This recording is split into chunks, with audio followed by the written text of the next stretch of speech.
Thanks, Erin. And yeah, don't feel like you have to wait until we get to the specific sections where we're going to verbally talk through the Q&A. Put those in as you think of it, and Erin will answer it as they come through. Okay, so a little bit about, again, who we are and what we do as the Grants Financial Management Division. We touch almost every part of the life cycle of a grants, from pre-award all the way to the end of closeout. Pre-award, some examples of what we do is that pre-award risk assessment. With the application, you have to fill out some questions. There's some documentation you have to provide. We do that assessment of those questions and documents and just assess the risk of the organization at the application phase. After that, it gets to that budget season, which we're in right now. We look at every single budget. The financial analysts, we go through them all. So you might have already seen some questions from us to you all, asking for some clarity on that. We provide TA and training throughout the life of your grant. Any questions you have, anything you want to learn a little bit more about, you can reach out to us and we can provide training on all of those financial topics. If you ever need to modify the grant, like your grant award throughout the life cycle, whether it's a budget modification or towards the end, maybe a project period extension, those come through the financial management division. We review and approve those. I don't know that this might be applicable to your all grant, but if there is ever a conference request that you have to fill out, that will come through for us to review. We play a role in developing the grants administration policy for OVW. So when there's changes to uniform guidance or when there's other regulations that come out, we're part of that conversation and part of that team that helps to adapt our internal policies to make sure we're in compliance with all of that. If you ever have an OIG audit, we're part of the team that helps you to resolve that and close that out. And then again, you're far from it, but maybe you have other awards that are in it. We do a financial piece of the closeout of your award. So again, from beginning all the way to the end, the financial management division has some role in those processes. I mentioned if you ever have any questions or concerns or need resources, or you can always reach out to us. So the Grants Financial Management Division has its very own help desk that is monitored by financial analysts, people like myself. So it's not like a call center where you're just routed depending on what question you ask. You're going to get one of us on that day, whether it's through the phone number there or the email address, to answer your questions. And our response time is normally within 24 hours, if not faster. So you can always reach out to us at that information on the screen. And Erin, I don't know if you can put that in the chat. If the Just Grant system is the system that houses everything related to your grants once it's awarded. And there's a specific help desk that we have for OVW grantees for that Just Grant system. So if you have any technical issues, you can always reach out to them. And then lastly, the third system, the last piece that we use is ASAP. It's the system for which you would request your drawdown of funds for your grant awards. It's a treasury system, so they have their own help desk to help with any technical issues with that. And again, phone number and email addresses for all of those. So what we're going to do today with our time is we're going to start kind of high level and then get more into the details or the weeds of specific topics. So we'll start very general, and it may seem like I'm skimming over it, but like I said, a lot of these will get into more detail as we get further into the presentation. So the very first thing we want to talk about here is the administrative requirements. Those are those universal overarching rules and regulations that you all as organizations or recipients of the federal awards need to be familiar with and comply with. And the top tier of that is that 2 CFR 200, that uniform guidance. And those are the federal regulations for not only recipients of federal funds, but also the federal agencies themselves. So we have to comply with a lot of what's in the 2 CFR Part 200. The next level down, so uniform guidance, again, because it covers everything, it's going to be a little bit more general in the language. When you get to the DOJ Grants Financial Guide, which is specific to DOJ awards, you're going to find more specific rules and regulations to follow. So it'll be the financial guide uses the uniform guidance as kind of like a starting point, but then we provide a little bit more detail in different rules and regulations that you have to follow after that. And the most specific source for rules and regulations for your awards are those notice of funding opportunities, previously called program solicitations. Those are going to be the most specific. It's going to have the most specific language on what's allowable, what might not be allowable, what's in scope, might be out of scope for your specific awards. So you're going to want to be familiar with all three. And depending on what you're possibly looking for, you can start at the high level, you can start at the low level, but I'd recommend bookmarking all three of those for the life of the award because you might reference them pretty frequently. I know we do. Now, we just talked about that 2 CFR 200. And recently, just this year, effective October 1st, 2024, there were some big changes to uniform guidance. And what you see on your screen is not an exhaustive list, but it's just the key points we wanted to highlight that are maybe the most relevant to what we're talking about today. So the first thing is that de minimis rate, if your organization choose to elect to use that de minimis rate, it used to be 10% of modified total direct costs. It is now 15%. And again, you want to treat it consistently within your organization. So how you choose to implement that change, just make sure you're following your internal rules and regulations with that. The next big change is that MTDC, or modified total direct cost, which are the costs that can have that indirect charged against it. One of the pieces of that MTDC was that you could charge indirect on the first 25,000 of each subaward. That's increased so that you can charge that indirect on the first 50,000 of each subaward now. The equipment and supply threshold was 5,000. It is now 10,000. And again, this is the general language of uniform guidance. You want to make sure you're still following your internal policies and procedures on some of what these thresholds are. That single audit threshold, it used to be if your organization spent $750,000 or more of federal funds in your fiscal year, you were required to have a single audit for your organization. That threshold has increased to $1 million. And the way that should be applied to your organization is that it should be the start of your fiscal year after 10/1/2024. So some organizations have an October to September fiscal year, some have a calendar year, some might have July to June. So whatever the start of your first fiscal year is on 10/1/2024 or after is when you would start applying that new threshold for that single audit. So if your fiscal year starts January 1st, 2025, that's when you would start counting towards that new $1 million threshold.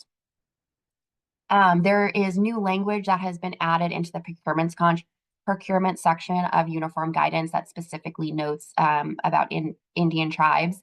It used to just be states that had specific language on which rules and regulations to follow. They added language to encompass Indian tribes as well. New for closeouts in uniform guidance is they added language that says costs you incur as an organization for the closeout process of an award, so after the end date, can now be charged to the grant, because I think they understood how much of an admin burden it really is to close out a grant. So just because the award ends September 30th doesn't mean that that's when all the work stops. You have to do the final performance report, the final financial report, your reconciliations. So you are allowed as an organization to recoup some of those costs within your grant award for that closeout. And I believe it needs to be within that 120 days of the closeout window. And lastly, we talked about this on the prior slide. We used to refer to notice of funding opportunities. We used to call them program solicitations. That's what you saw for funding that was out there and available to apply for. We will now consistently call it notice of funding opportunity across the board. I know some other federal agencies already have, but with uniform guidance, again, it's just to create a little bit more consistency across all of the federal agencies. So they are now NOFOs.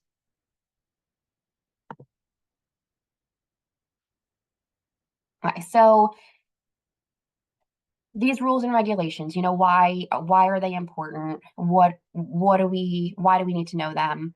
It creates a standard for costs. So it creates a standard for what can and can't be charged to federal awards.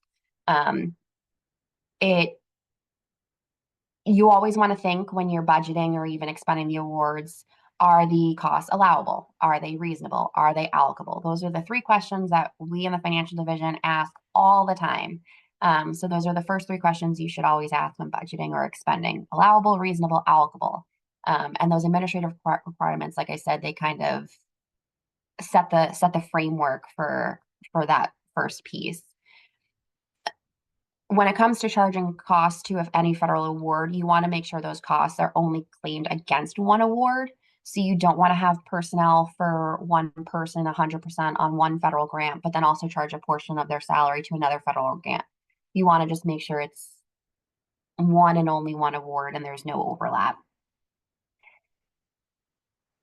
The rules and regulations, all the costs, you want to make sure they're permissible and allowable under both the federal laws, but also your state laws.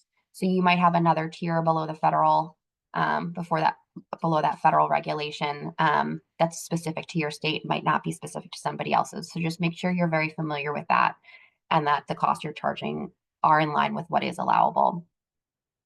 And with federal funds and costs, you want to make sure that you're treating that cost consistently between federal and non-federal funds, right? So you're not just giving federally funded staff a raise because you have federal funds. You want to make sure that process of a merit-based raise or any kind of raise is treated consistently across all the funding sources of your organization. And lastly, with costs for federal grants, you want to make sure that you're not shifting costs after you get a federal award to overcome other funding deficiencies, meaning maybe you thought funds were going to come through for something else and they didn't, and now you want to try and build that expense into your federal award. That shouldn't be an approach that's ever taken. And also you want to make sure you're not just applying something to or charging something to a federal grant to avoid restrictions or award terms on something else. So again, everything needs to be reasonable, allowable, and allocable. And it needs to make sense to charge it to the grant fund that you're charging it to. So all of this should be taken into consideration.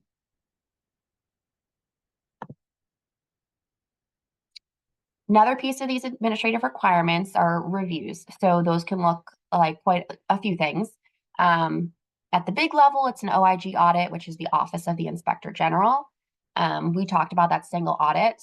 Some of your organizations might be required to have one of those every single year. And then lastly, financial monitoring, which would be done at the agency level or by OBW. And for the most part, a lot of those look similar. It's just done by different groups of people or different organizations. But in general, what it is they're looking at your entity as a whole. So they're not going to come in and look at one specific grant. They want to see how your entity operates, and then they'll get into more details of the grant award. So they'll look at your policies and procedures as an organization. They'll Ones that aren't just even grant specific, maybe you have an overall accounting policy and procedure. They'll look at all of that. At the grant level, they'll look at what was approved in a grant budget and then what your actual costs were. They'll compare those two. And again, from a financial monitoring perspective, they'll look to see if you have any excess cash on hand. Is what you requested in payments more than what you've actually incurred in costs? Are you sitting on extra money and haven't spent anything to send that out the door? They'll look at all of those. And from those reviews, we wanted to highlight a couple of the findings. And it's not to say that everybody does this or everybody doesn't do this, but this is what's come up most consistently across those reviews. And the first one, the biggest one, is lack of documentation. So you incurred a cost and you might not have sufficient backup documentation to justify the dollar value of what was charged to the award, why it was relevant to the award. Maybe there's not an itemized invoice that came with it. Lack of documentation, and you'll hear us talk about this throughout the presentation. Documentation is very important because if you all leave the organization, the documentation will stay. Somebody else can still create a narrative based on the documentation later on. But if you're not there and the documentation's not there, it's hard to tell the story. The next one is inadequate or no timesheets. So I would say the majority of everybody's award typically is personnel costs.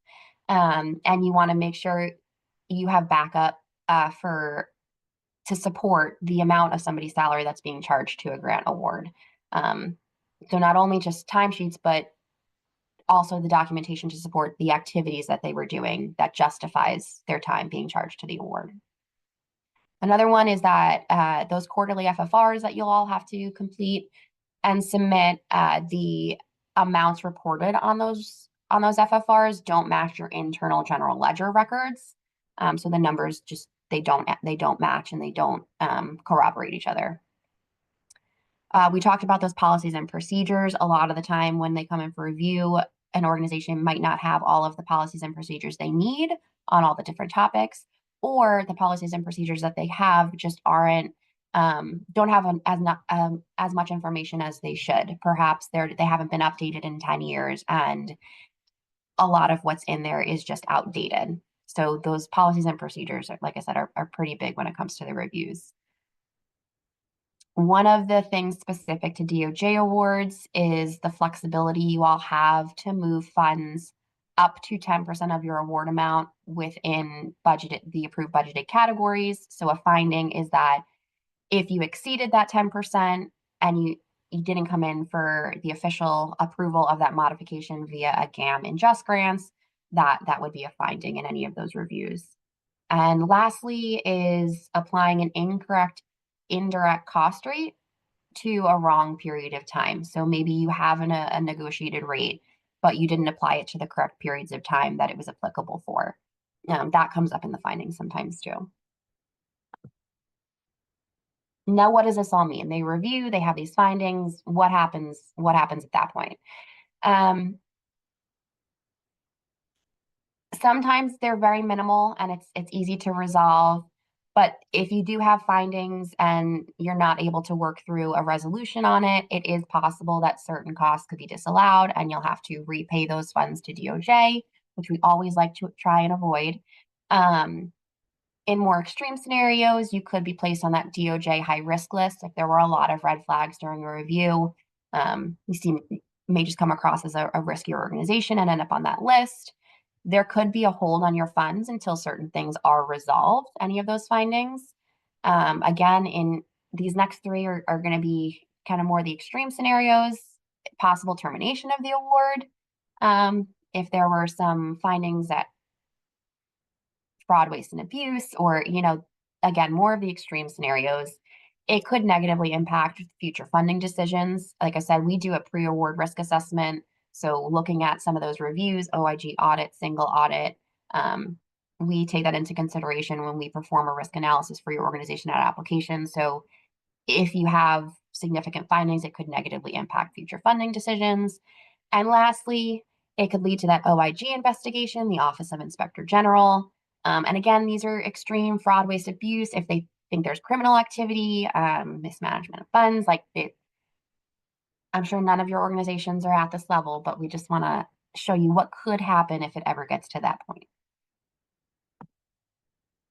Okay, so first question break. I know we talked a lot about the admin side of it. So any questions, Erin? There are a lot of questions. Nice. So that's wonderful. Keep them coming. So I have answered a couple, and some of it is just more basic questions about the presentation of whether or not it will be available today or that you will receive slides. And yes, you will receive the slides, and the recording will be available on the TA to TA website. So everything will be available after this presentation for you to have access to. Someone asked about some of the training of if they would like to bring a third person, and that's specific. Michelle actually answered it, that there is a limit to 2 attendees per award recipient due to space constraints. But if you need additional attendees, please email Michelle specifically if you need to add more people. And then one of the question was, if our submitted and approved budget included the 10% de minimis rate, what process should we follow to request the new 15%? And that's awesome. Your budget's approved. That's really exciting. That is one of the things that we are moving to this year, is trying to get all of our budgets done as soon as possible. And this is if you meet a certain threshold, then you'll need to get prior approval for it.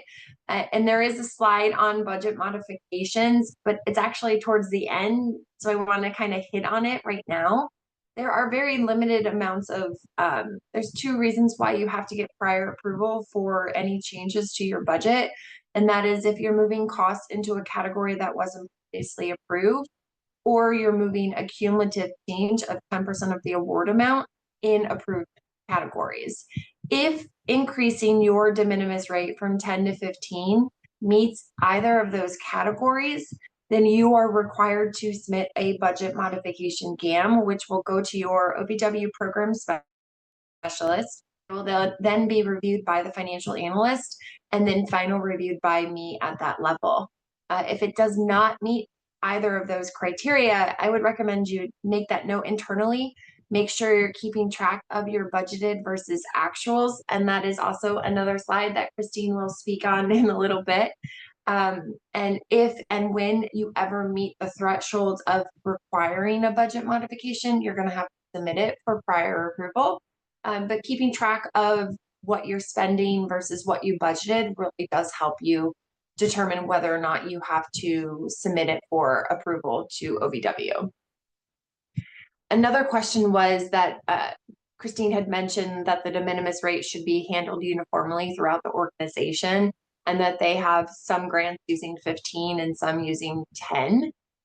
You need to be treating those costs consistently across the board. And that's just the way the uniform guidance reads. If you had a negotiated indirect cost rate, you would still have to be treating it consistently. And if there's additional information, you can reach out to us directly, because I feel like it might be a little nuanced. But you are supposed to be treating it consistently. And then the next question was, how will asking for the closeout administrative costs be handled, since the final financial report is due before 120 days after the grant ends?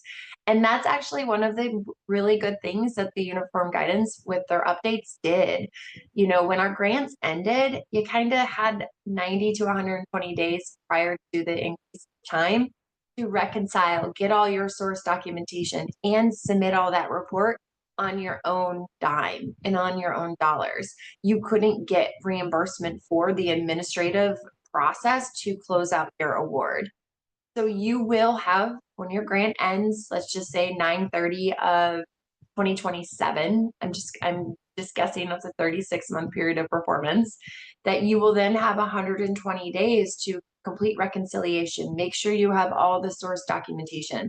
And then this is for programmatic and financial reports.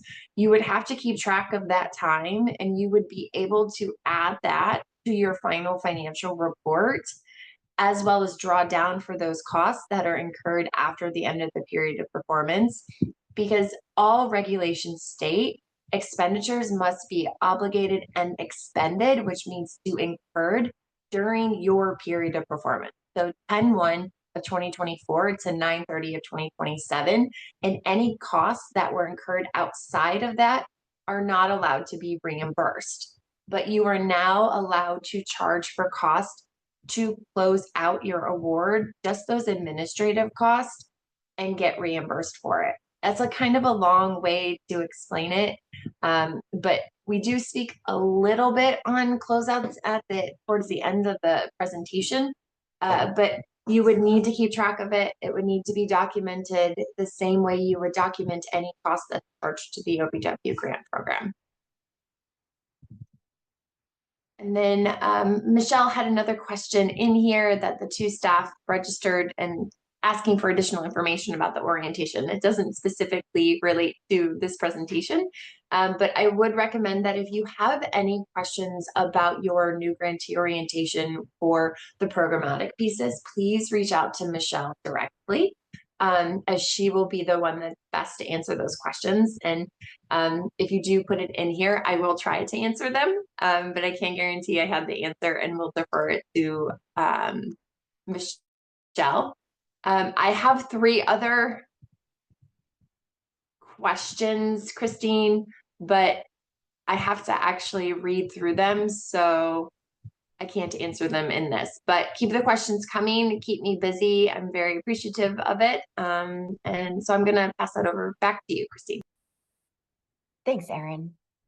And yeah, so Erin's going to get to those other questions, and then we can talk them all through with any new questions. In the next question break, there will be a few as we work through the presentation. We'll pause and go through them.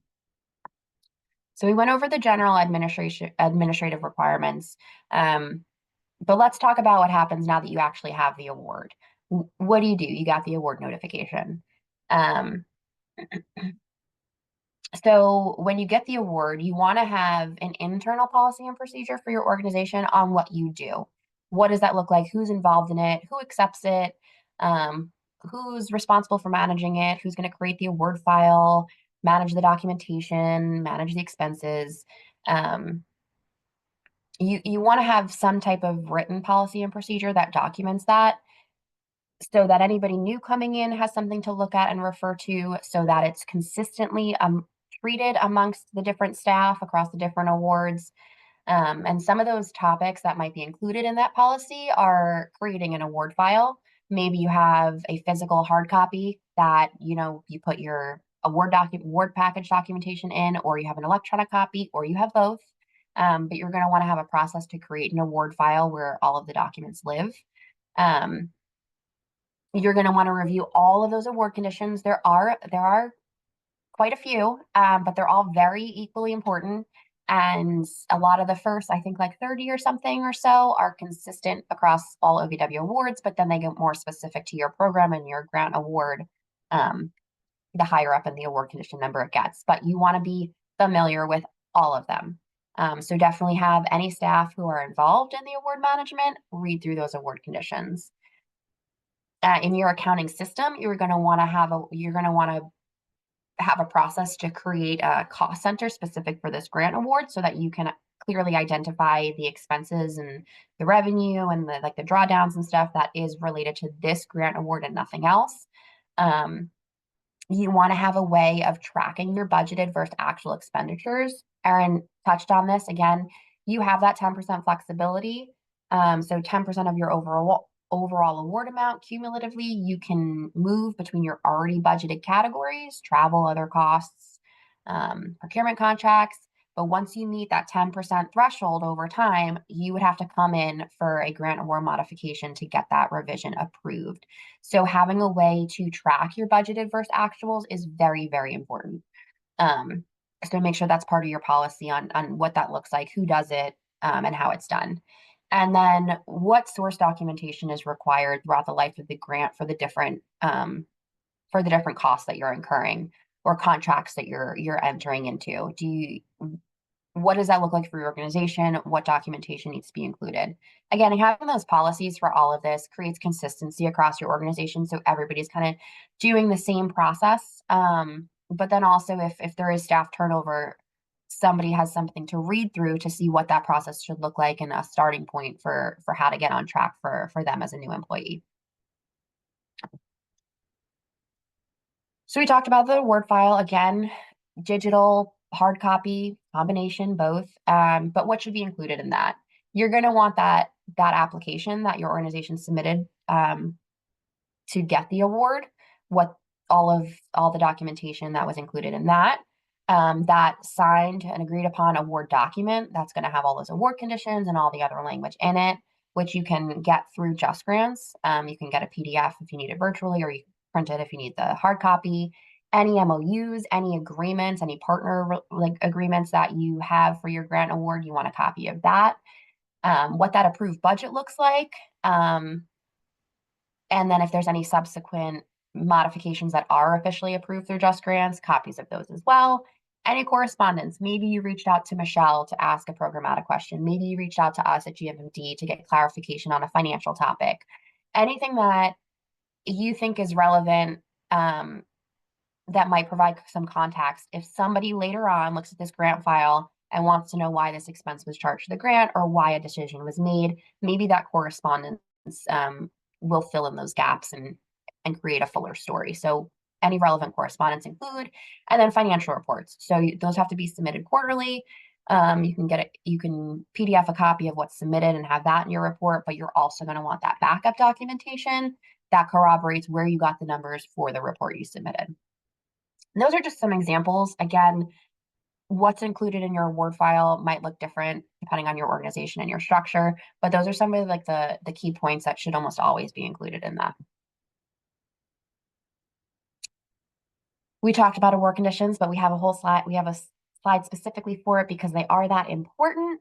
This is an example. And this is an award condition that's gonna have been on all of your fiscal year 2024 LAV awards because the budget wasn't approved or wasn't fully reviewed and approved at the time that the award was made.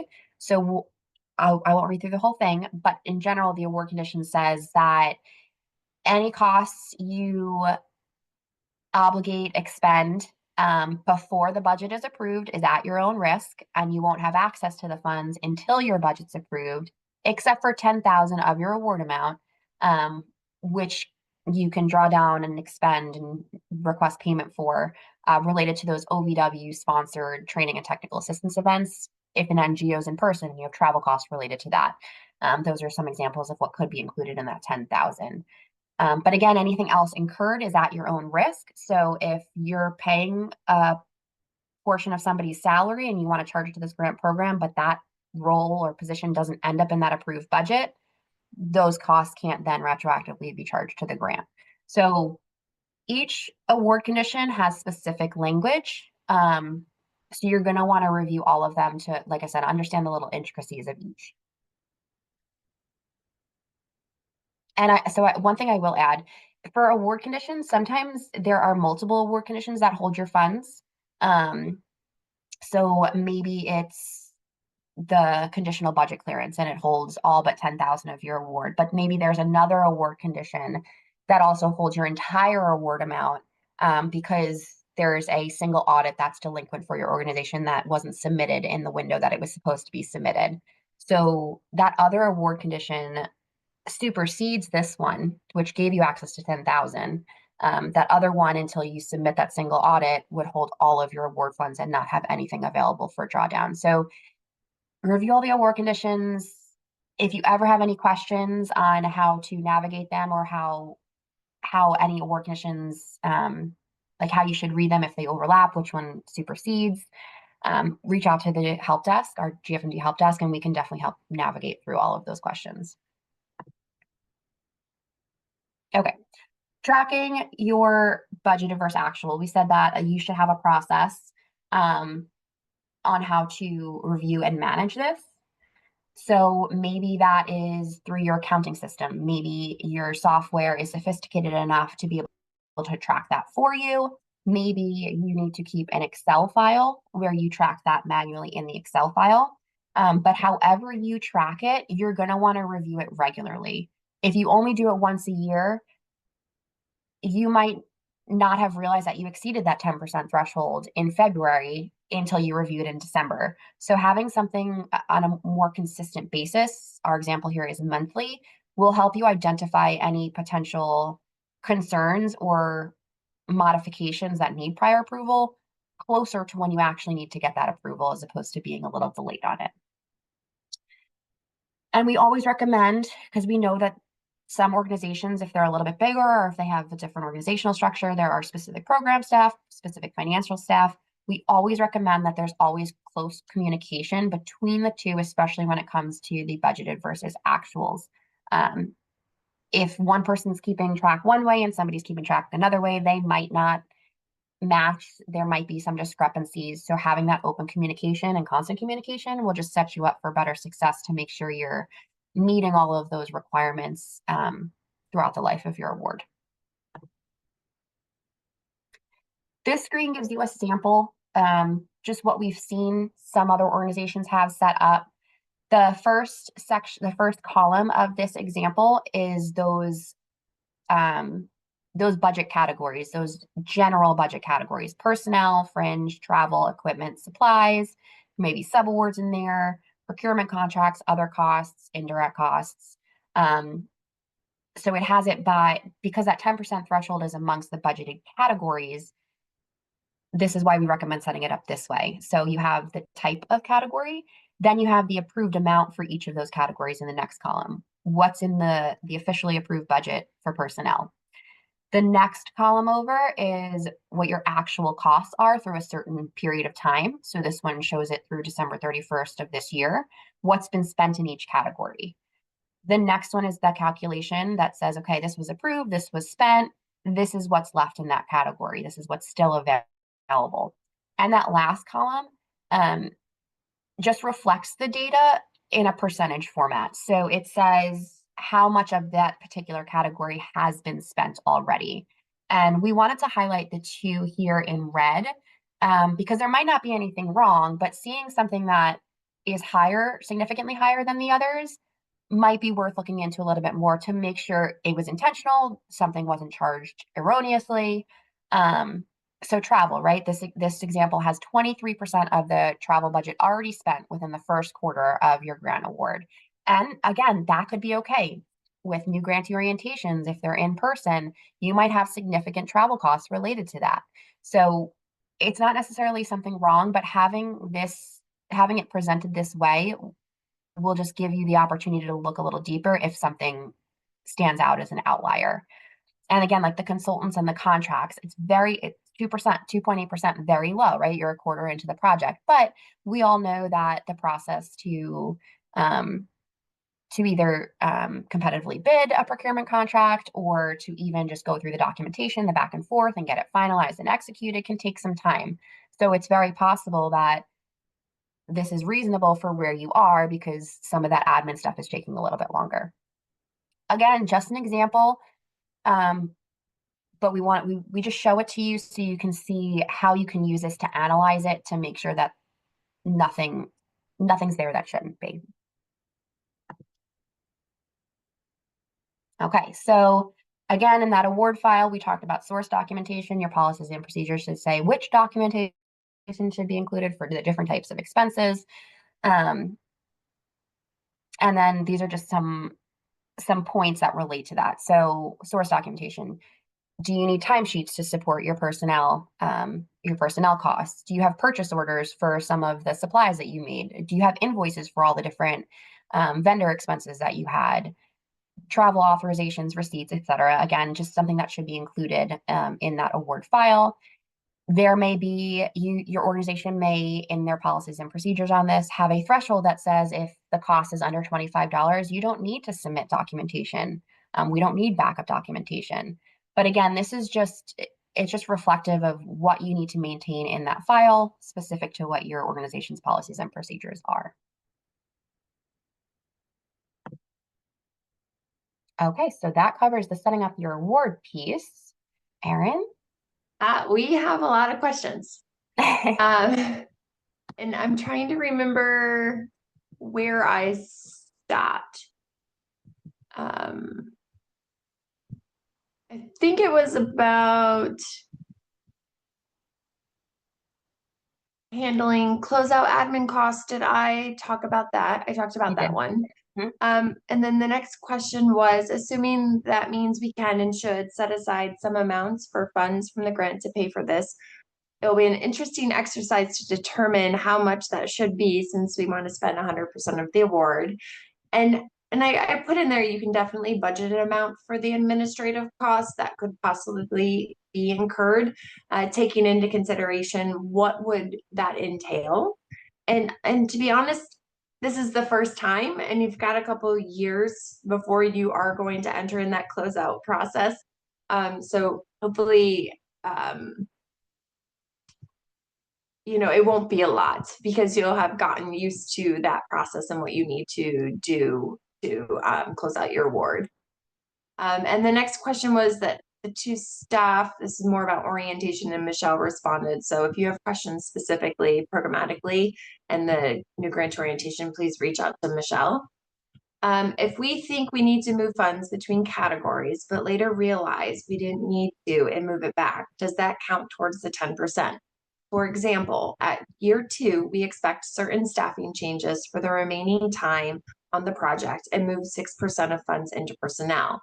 But in year 3, those staffing changes didn't take place and we didn't need that 6% into personnel and move it back into the original category. Does that count as a 12% move or 0% because they ended up in their original location?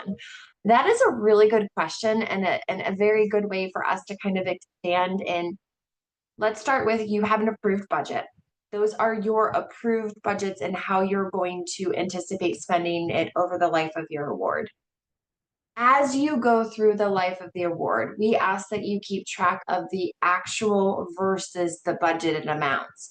So you won't be re-budgeting an amount to move it over there. You would be keeping track of the actual costs that are expended within each individual category. And at that point, once you actually expend it, and it meets the thresholds, or you're moving it into categories that were not previously approved, then you would come in for the approval. So budgeting it, you've already done that. So now you have an approved budget.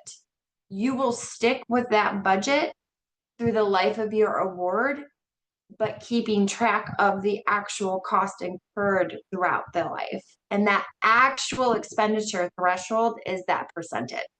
So you may anticipate moving it, but you're not physically going to make those changes unless you are actually expending those costs. And that's why we ask that you really keep track of the budgeted versus actuals so that you are on top of it if you do meet that threshold requirements to submit a budget modification. But essentially is, once you've expended it, that's when the percentage increase or decrease from each individual category is taken into consideration.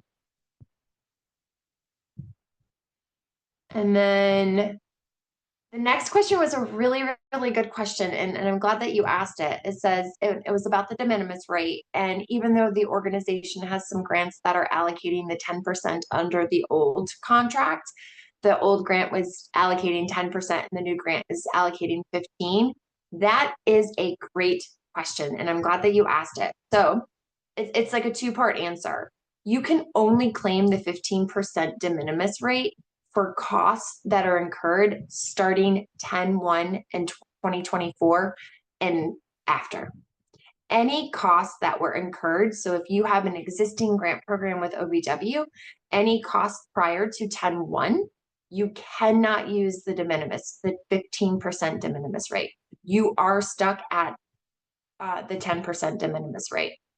For any existing grants that you might have, if there is funding and wiggle room, then you are able to increase for costs after 10/1 of 2024, but we are not going to give you more money to be able to increase your de minimis rate. So there are going to be instances where you're charging 10% because you don't have any more money to charge the 15%.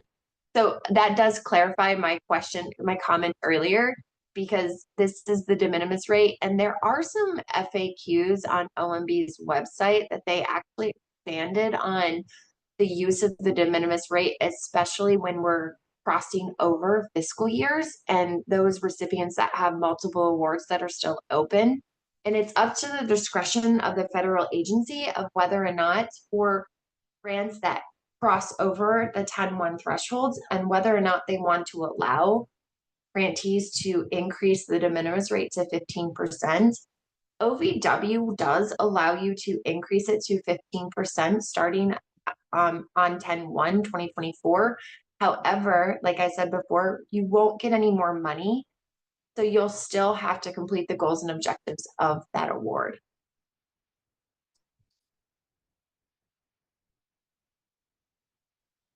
Then someone had asked about procurement. Are we talking about procurement later on? And I just mentioned that Christine will go through a lot of slides about procurement. So if there's any specific questions you might have on those, please let me know. If that wasn't exactly what you were asking, let me know as well. Christine, that was all of the questions. And I just got another one, but let me look at it real quick. Actually, this is one I wanted to respond and I'll type up the answer afterwards. And it was about the $10,000 and the award condition that is applicable to your budget clearance. And the $10,000, they said, I assume is only for travel cost and not for time and staff, not for time spent by staff at the conference. Would you please clarify this and let them know if they're wrong or right? So I was trying to actually get the exact verbiage of the award condition so that I can copy and paste it. And the language says related expenses to attend technical assistant events. So those related expenses are your time spent here. So you will be able to charge all of your time that you are spending on the new grantee orientation, as well as any related travel with. It is not just travel costs. We made that change a couple years ago because we understood that grantees need to travel and the time spent there needs to be able to be reimbursed too prior to the budget being approved. So yes, you can do travel costs for airfare, hotel, per diem, as well as time spent going to, coming back, and attending. And then the next question was, what if a grantee only has funds enough for 10% de minimis after 10-1? If you only have enough funds for 12%, then you are able to claim the 12%. The difference between the de minimis rate and the indirect cost rate is the indirect cost rate, that is your negotiated rate. So the de minimis rate is you can claim up to the amount that you have access to, not access to, sorry, available in your budget. Because we understand our budgets, our grants are not large dollars. And we still want you to recoup the amount of administrative costs associated with it, but we still want to make sure that you're able to complete the goals and objectives of the award. You guys are really coming up with some good questions. You're making me work. Thank you. And I will answer those other two questions in the chat and put it over so you guys can see it there. Thank you. Thanks, Erin. Keep them coming, guys, because if you have the question, somebody else probably has the question. No question too small or big. Like Erin said, keep her busy. So we talked about the admin requirements. We talked about setting up your award, what you do when you get it. Let's talk a little bit about those policies and procedures we touched on kind of at a high level on the last few slides. So one thing we noted was that a common audit finding is that an organization's policies and procedures are either incomplete, outdated, they just don't have a policy and procedure they're supposed to have. Or another piece of that is that your organization isn't following your policies and procedures. It's not adequately enforced by the staff. So you want to have them, they want to be up to date, and you want to make sure you follow them so that you don't ever have an audit finding related to any of that. They're very important. Some of the topics, this is again not an exhaustive list. Most of our lists are not exhaustive. There could be many, many more than this, but some of the most common topics that are included in your policies and procedures are conflicts of interest, cost allocation plan or methodology for how you charge costs, segregation of duties, who's responsible for what. The person who signs the check might not be the person who approves the invoice for payment, how you manage that cash, drawdown process, what does that personnel time and attendance process look like, travel. And again, I'm not going to go through all of it because we're going to do some more specific examples as we go through the slides, but keep in mind that you want to have at least these categories included in those. All right, so those policies and procedures, again, complete and comprehensive. They don't have to be excessively detailed, but they can't be too vague. You got to find that sweet spot right in the middle. You want to make sure they're actually documented, that there's a file related to that, and it's not just word of mouth. somebody telling somebody else how to do it, you want to make sure you have that copy. That could always be referenced for somebody else. You want to update it regularly. Again, uniform guidance was updated this year. We don't know how frequently uniform guidance will be updated, but have a process for how frequently you at least review them, to know if you need to update them. And what those policies and procedures look like vary immensely from organization to organization, because each organization it could be of a different size. They could have a different organization structure than somebody else.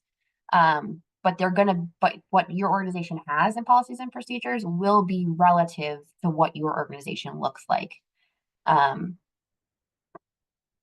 and again, the importance of this not only is so that things are consistent across your organization on what those policies and what those procedures look like, but also so that staff can have something to refer to if there's maybe not somebody they could ask.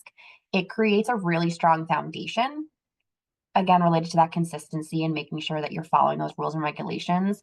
And as long as you have those sound policies and procedures and you're following them, what you're going to report on those financial reports, the chances of it being reliable is a lot greater because you have that strong base to stand on for getting those numbers. Okay, so within the policies, not only you're going to talk about what that procedure looks like, but you're also going to want to talk about in those policies what documentation needs to be included for any of that. So again, if you have personnel policies and procedures, does it mention that timesheets are needed as backup documentation for small purchases? Are there purchase orders that you need to have? Invoices for your travel? Is there a travel authorization process? Is there a document associated with that? How do you document that?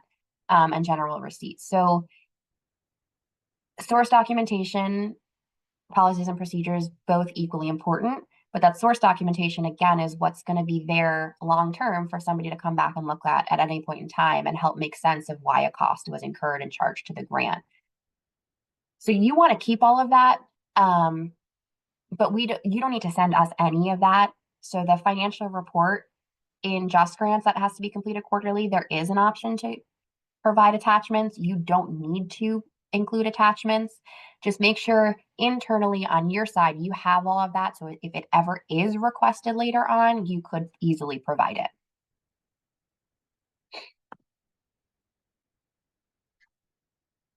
Okay, and internal controls. So part of those policies and procedures is who does what and why is that important? It's going to make your organization more effective and also more efficient if you have those internal controls in place for the different policies and procedures. Again, it speaks to that reliable reporting. It helps if you have those sound policies and procedures and the staff are familiar with them and they implement them, that just gives us or any auditor that comes in more assurance that you're safeguarding those federal funds and using them appropriately and not mismanaging them. It makes sure that you are in compliance with those laws and regulations, because that's what you're going to look at when you're developing those policies and procedures. And really important is those segregation of duties, right? The checks and balances. So there's less likely of a chance of mismanagement. The person who submits a payment request is not the person who also approves it, is not the person who also cuts the payment, is not the person who's also receiving those funds. Those all help. Again, it creates a very sound foundation for your organization, and just significantly decreases any risk that any federal agency might see by having all of that in place. And that one was fast. Okay, policies and procedures done. Erin? I only had one more question about our procurement policy is $10,000. Is there a new amount or a good policy out there? And Christina's kind of going into a little bit detail and she'll be very specific about procurement shortly. But your policies and procedures will need to be consistent with the uniform guidance. And that my recommendation is that you research the specific thresholds that are listed in the uniform guidance and ensure that your organization is in line. your policies and procedures have to be in line with the uniform guidance. They can be more restrictive than the uniform guidance, but they cannot be least restrictive. So, for example, Christine had said earlier that the equipment threshold and supply threshold increased from $5,000 to $10,000. That does not mean you have to have it at $10,000 to be in line with uniform guidance. You can still have a lower threshold for supplies and equipment to make sure you're treating it within your organization. It just cannot be more than that $10,000. So the procurement policies and procedures in the uniform guidance list out many different types of procurement: micro purchase, small purchase threshold, non-competitive. There's a lot of things that are listed in there that my recommendation is you, after, Christine will talk about it and she'll actually cite the citation of the uniform guidance, and I'll add it in the chat for this so that you can do a research on your own, because at the end of the day, we'd say a lot of organizations may or may not have their own policies and procedures. So then we refer them to following the uniform guidance, because if you're a state or a tribe, then you follow your own internal policies and procedures as it relates to procurement, etc. Whereas anyone outside of those two must follow the uniform guidance, as well as ensure their internal policies and procedures are in line. So I will actually, that's the only, I got another question while I was questioning, but I'm going to have to research that a little bit more before I respond. But that is, in a nutshell, your policies and procedures. And she's saying that, and I feel you will hear it multiple times about policies and procedures in line with the uniform guidance. But if there are specific things about your policy that you would like to ask us, especially because we're in a larger setting, you can reach out to us at the GFMD help desk, and we can help guide you there. That is the last question that I will answer right now. Thanks, Erin. Yeah, and like Erin said, we're going to get into the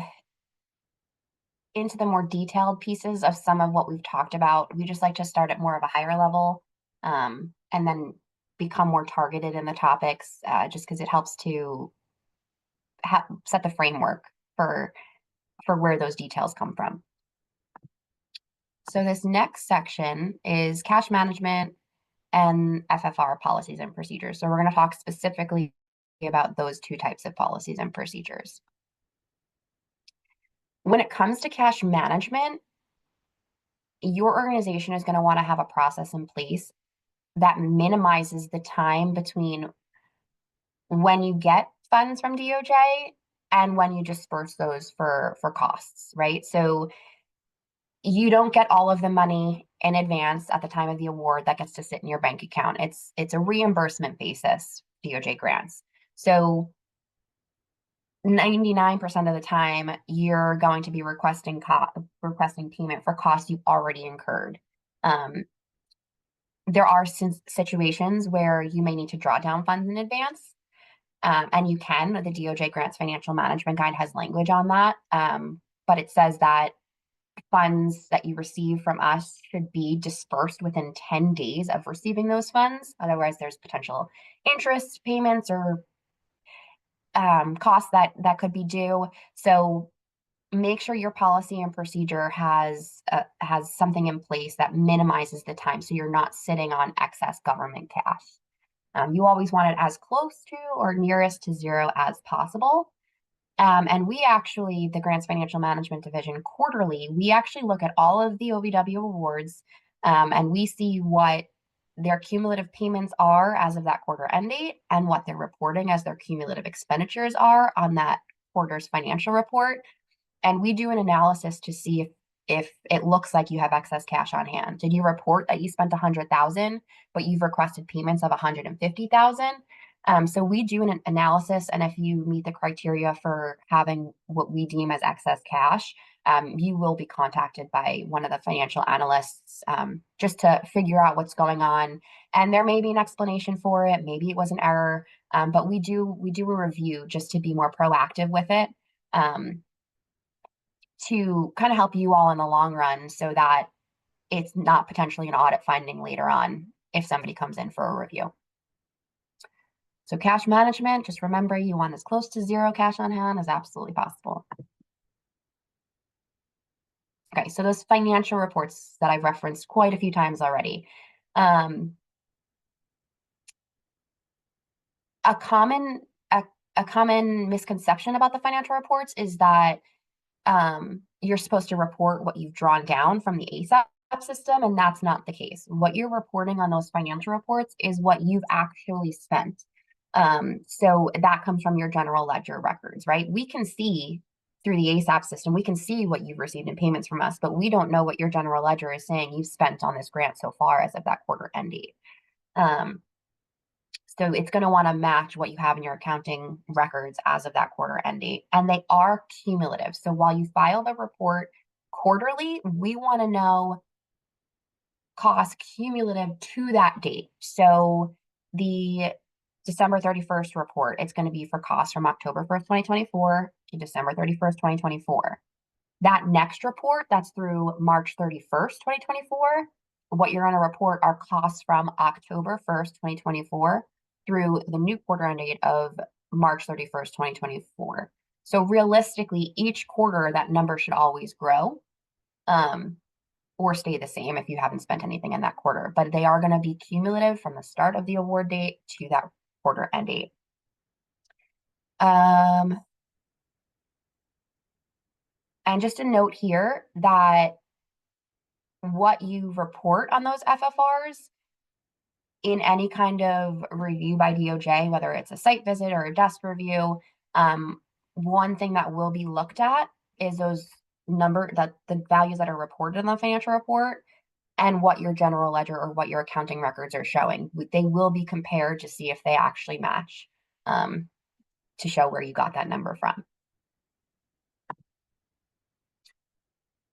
Those quarterly reports are due 30 days after the quarter end date. So it's not the end of the next month after the quarter end date, it is 30 days, with the final being due 120 days after the end of your award period. So as an example, I'll do that April 1st through June 30th FFR. It's not going to be due July 31st. It's going to be due July 30th. The same thing with the December 31st report. It won't be due January 31st. It will be due January 30th. So Just Grants is pretty good. Who's ever in that financial manager role, you will see on your work list, on the landing page on Just Grants when you sign in, what reports are coming due and when they're due. But having it in the back of your mind that it's not always going to be the month end date after the quarter, will just make sure that you don't miss that deadline for the submission. Like I said, it's processed by the person who has the role of financial manager in the Just Grant system for the specific award. Okay, one thing before I jump back to Erin, one thing with the financial reports is even if you have not incurred any cost for that quarter, you still have to submit a financial report. It is due every quarter, regardless if there's new expenses to report on it or not. That is a common question we get, so I just wanted to plug that in right here. And Erin, we are back to you. I always think this one is a little bit too quick after, but we don't ever seem to change it. But I got one question, and I've been sitting on it because I haven't answered it because I think it's a little bit more nuanced in a sense of I have more questions. And it was about they have an existing LAV grant that started prior to 10/1, and they have an approved extension through February of 2025, and that they only build indirect cost on their attorney partner's contract expenses up to 25,000, and they're wondering if they have funds available to transfer to indirect cost. Would they be allowed to bill more indirect on the attorney contractor expenses incurred after, up to the new $50,000 limit? So I have a lot of questions before I can actually answer that question. And if you want to kind of expand on it, you can, or you can write me specifically and I can expand. I can't give a flat out answer because I need to know is it a contract or it's a subaward? Because the modified total direct cost increase of 25,000 to 50,000 is on subaward. And Christine will get through this a little bit more when, the name of the mechanism that you're using doesn't actually determine the type of relationship with you that you may have with an organization or a person. So if you have an approved indirect cost rate, you still need to use your approved indirect cost rate that was negotiated by the federal government. And that can't be changed until you renegotiate your indirect cost rate with them. If you are using the de minimis rate and you are then truly claiming it as a subaward, you would then be able to charge that de minimis rate on any cost incurred after 10/1 of 2024. However, it's still only up to the $50,000. So if you've already incurred $50,000 for that subrecipient, then you can't. So it's very nuanced, and I feel like I may confuse more just going through that scenario. But these are things that we had to talk about internally because we knew some of these questions were going to come up. So, Carrie, if you want to reach out to us directly, or I think this is very nuanced, and I just have more questions before I can actually give you an answer. That's probably not what anyone wants to hear, but it is, unfortunately, to give a clear answer to make sure that you're applying it correctly. I think I need to have a little bit more information. And then the next question that I just got was more programmatic. So Michelle, if you could take a stab at that one. And Christine, that is all. Okay. So we are a little bit, we're about halfway through the presentation. We're at halfway through the time. So we're doing pretty well on pace. We talked about specific policies and procedures on cash management, financial reporting. Let's talk a little bit more about travel. So again, your organization should have a policy and procedure related to travel. If it doesn't, you are allowed to use the government federal travel regulations as your policy and procedure. So it could be one or the other. And again, with any policy and procedure, you want to know what documentation would be required for that particular process. So for travel, is there pre-approval that has to happen? Who does that pre-approval? Is it through a system? Is it paper? What does the reimbursement process look like after the trip has occurred? What documentation needs to be provided to be reimbursed for some costs? And nice and bold here on the bottom says that credit card statements are not sufficient backup documentation for travel. And that's come up multiple times in desk reviews or site visits or audits. Credit card statements just do not have the level of detail needed to support it being charged to a grant award. It's not going to say specifically the time frame that the travel relates to. It might say the date that the cost was incurred, but that's not necessarily the dates of the trip that it relates to. It's not going to have the itemized detail if it's a lodging receipt. It's not going to say what that nightly rate is, how much the taxes and fees are. Was there room service that might not be allowed on that receipt? So that credit card statement is not sufficient backup documentation for travel costs. So just keep that in mind.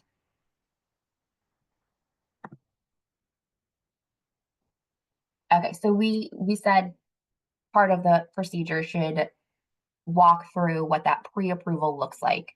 And us at OVW, we have policies and procedure on this too. So I have to submit a travel authorization well before a trip, or as early as possible once you're notified of a trip. It's through an electronic system. We have to put an agenda with it. We have to put all of the estimated costs we think we're going to incur that related to the trip.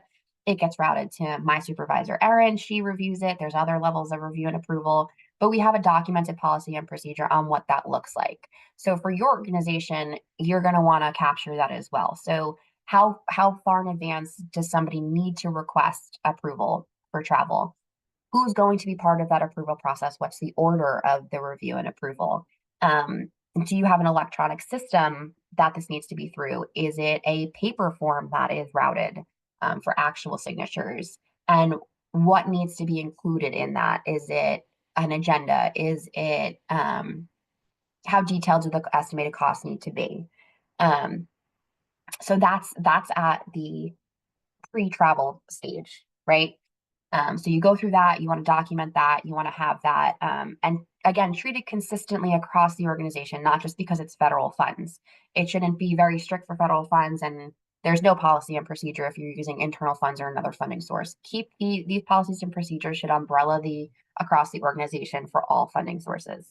Um, Another piece of that policy and procedure again is, the trip already happened. How do you recoup the cost that you paid out of pocket for? How soon after the trip ends do you need to submit a reimbursement to document the cost of the travel? What backup documentation is needed? Does your policy and procedure say, local travel costs under $25, you don't need a receipt for it? Does it say you need a receipt for every single cost, even if it's $1? What documentation do you need for lodging? What do you need for meals? Or is it per diem, or is it actual reimbursement of meal costs? All of these things need to be considered and captured in that policy and procedure, um, so that, again, it's treated consistently and you have that solid foundation so that there's more efficiency through the organization, so people know who's involved in the process and what it looks like. And that is travel. And let's dive into the personnel time and attendance. So you remember from a few slides back, maybe more, one of the common findings on audits is that there is inadequate or lack of documentation for time and effort. You don't have the documentation that justifies why you charge 10% of this particular staff person's salary to the grant for that period of time.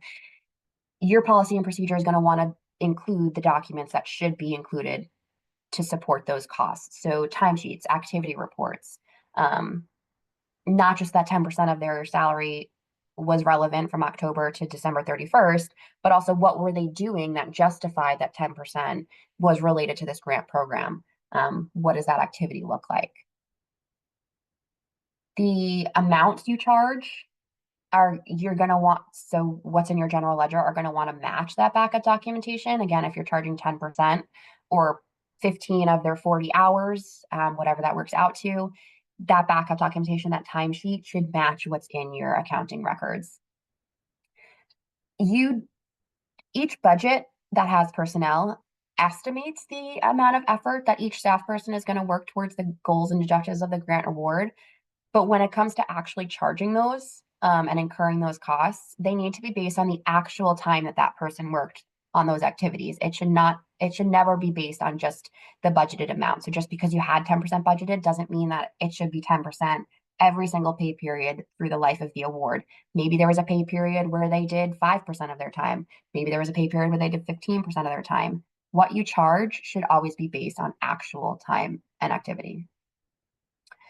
And that backup documentation shouldn't just reflect just this grant program.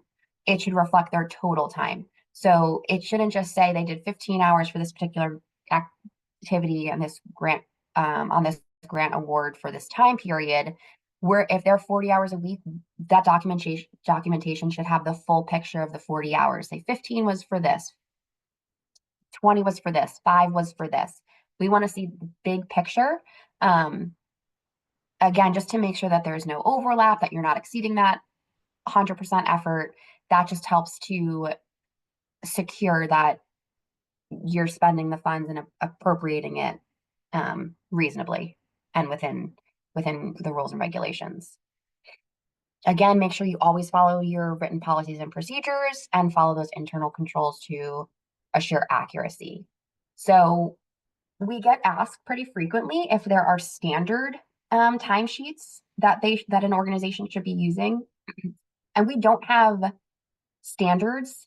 We don't have templates, but we do have sample timesheets. And what these are is what other organizations we've seen have used. Then they've given us approval to send it out at your request so you can see what's worked for another organization, and it captures what we would deem required to be captured in that. So if you ever want a sample of what we think is an appropriate timesheet, you can always email our help desk, that inbox, and we can send you those samples. And again, it's samples. Like, we don't endorse it, but it seems to just check all the boxes of what should be included. And uniform guidance actually has a section on this that will tell you what needs to be captured in here. So again, policies and procedures should always start at the umbrella uniform guidance, and then be tweaked a little bit further as you get to the more specifics of your organization. But the uniform guidance is a very good place to start on what should and shouldn't be included on that backup documentation. Okay, Erin, nice question break before some of the heavier stuff. Dark and moody. So I just got a couple of questions about travel, and one of it was, are receipts required for meals?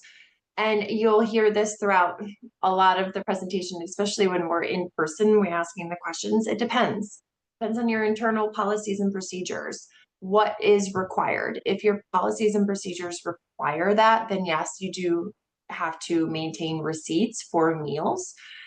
For the federal government, we're per diem based, so we are not required to maintain receipts for our meals specifically. However, we are required to maintain receipts for all other expenses that are incurred. So my recommendation is to look at your internal policies and procedures and determine whether or not you must maintain the receipts to get reimbursed specifically for your meals. And also know if there's any restrictions or limits on the amount of the meal that you can be reimbursed for if it's on an actual reimbursement basis. The next question was, do you have a template for sending money to subrecipients? And I interpreted that as, do we have an example of a subaward agreement? And if that is not the case, please let me know. But we do not have an example of a subaward agreement, unfortunately, but the uniform guidance, and we unfortunately don't get into that much detail of what is required on a subaward agreement, but we kind of highlight what is needed, as well as we cite the area in the uniform guidance where it does list out the particular requirements of a subaward agreement. So unfortunately, we don't have a template or an example for it, but if that is not the question you asked, please let me know and I can re-answer it. And then I just got another question about, someone's been operating on the assumption that we should remove meals provided by the conference from the max per diem GSA rate. Someone pointed out to me recently that the GSA doesn't require that they be removed. Does the Department of Justice financial guidelines say anything on this? I couldn't find it. So of course I can continue to restrict our policy in this way, but just curious if this was also a restriction from above and should I continue to follow? And I can only speak to the GSA, so our regulations. If breakfast and lunch are provided as part of a conference, you are then supposed to, and from a federal agency standpoint, we are required to remove that from our per diem, so we're not getting reimbursed for it. And that is, I don't know where it is specifically in the federal travel regs. I can try to quickly look it up, but it is a requirement that if we receive any meals as part of a conference, that our per diem must be reduced. And I know there are some ability to maybe not adhere to that if there are dietary restrictions or religious restrictions into the food that's being provided. If you are not able to eat at that, and there have been times, I have an allergy that I'm not able to eat and I still have to go get food on my own, I'm not required to reduce it, but that is also part of our internal policy.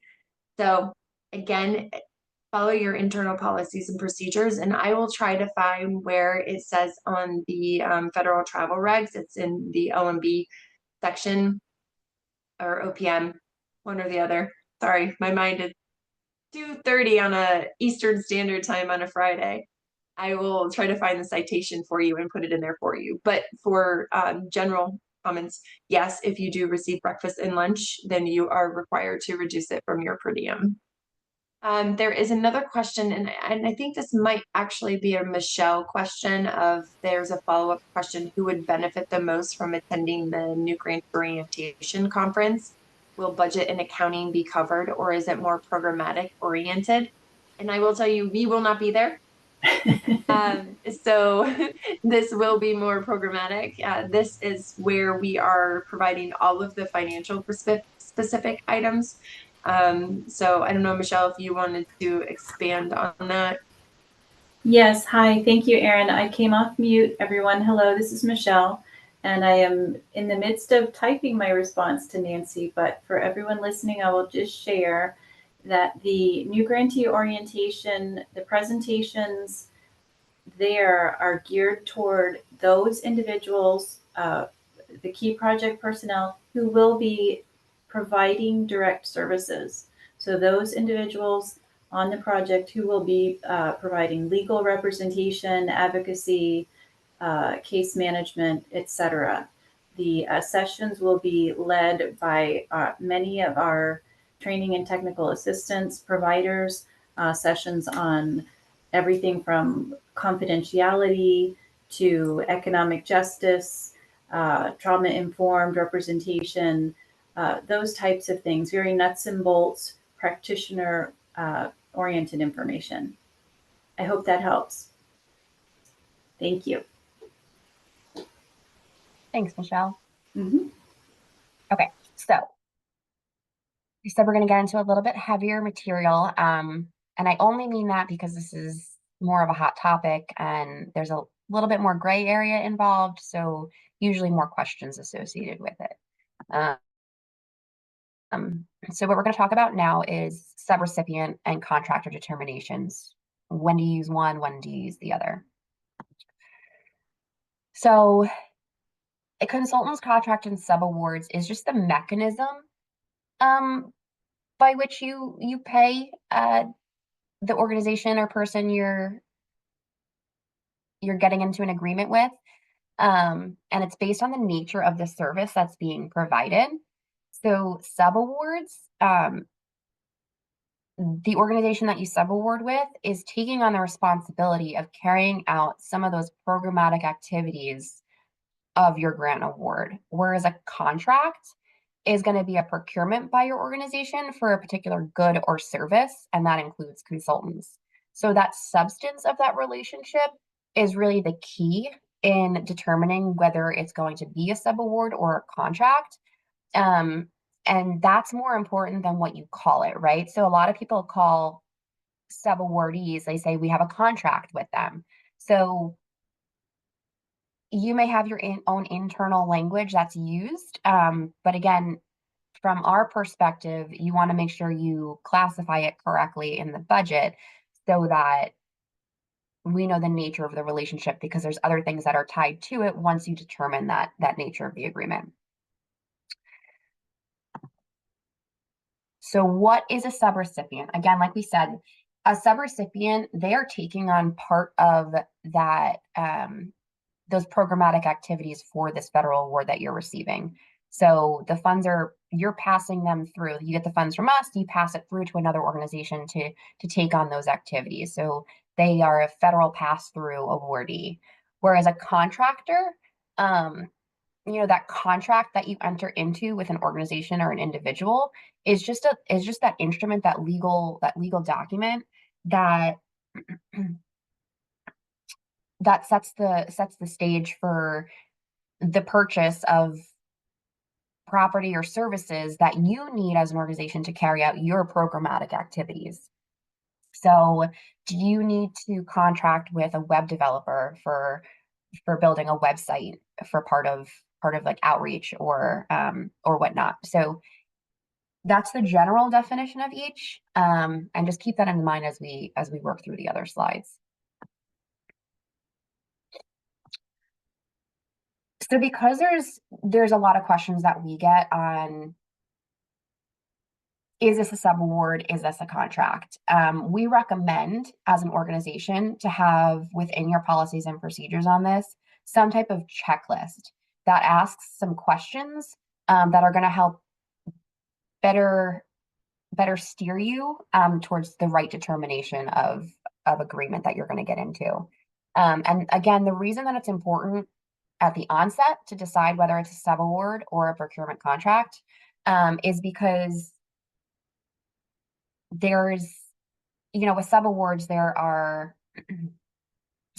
you have to monitor a subaward. There's certain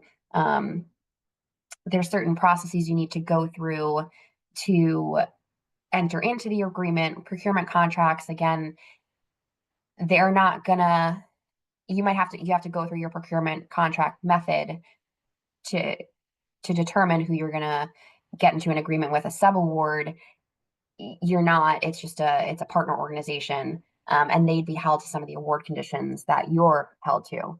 So it also helps you make sure the cost is appropriate as well, because subawards, like your organization, are just being reimbursed for costs associated with the implementation of the activity, whereas a procurement contract or a contract person or organization that you enter into an agreement with, they might have profit involved. It might be a fee for service. So there's a lot of factors that need to be decided, or determinations that need to be made.